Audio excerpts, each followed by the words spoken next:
Dismissed Bamban Mayor Alice Guo has been successful in evading the law despite all efforts to track her down.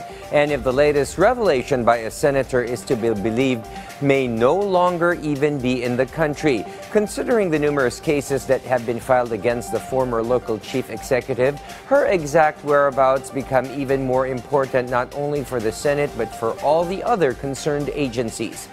Daniel Manalastas has more.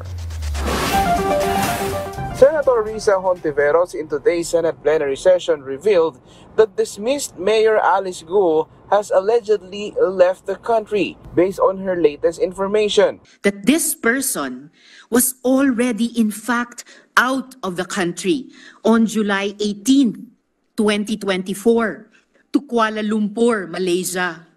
Ipapakita ko po ang dokumentong ito bilang patunay na pumasok sa Malaysia si Alice Guo.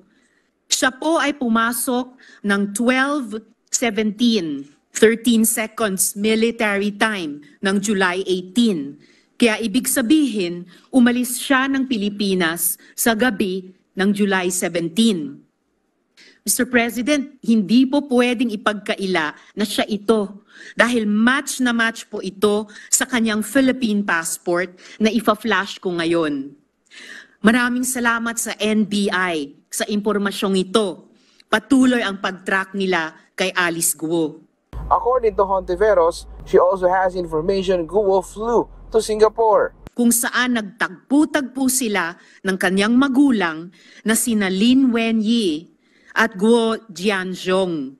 The couple flew in from China on July 28, 2024. Mistulang reunion sila doon kasama sina Wesley Guo at Cassandra Ong. Para tayong ginisa sa sarili nating mantika.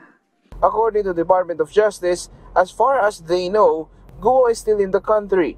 Right now, the DOJ awaits the official verification from the NBI. The DOJ said it continues to gather information from the Bureau of Immigration as well. Senator Grace Poe said there's a need to check and validate the records. For example, if CAAP has a record of all departures from the Philippines and from where, because I'm sure we have a list if they went to Malaysia, ilan yung mga flight papuntang Malaysia, whether it's private or a passenger plane, we should be able to determine that. For Senator Jinggoy Estrada, meanwhile, if Guo indeed chartered plane in her escape, it wasn't near anywhere near the NAIA. Kilalang tao to. Mapera, masyado na-expose sa TV. So kilala. So I don't think nag-charter itong si Mayor Alice Guo sa NAIA. Siguro nag-charter ng plane yan sa ibang maliliit na airport kung saan tahimik ang mga tao ron. Daniel Manalastas from the National TV for a new and better Philippines.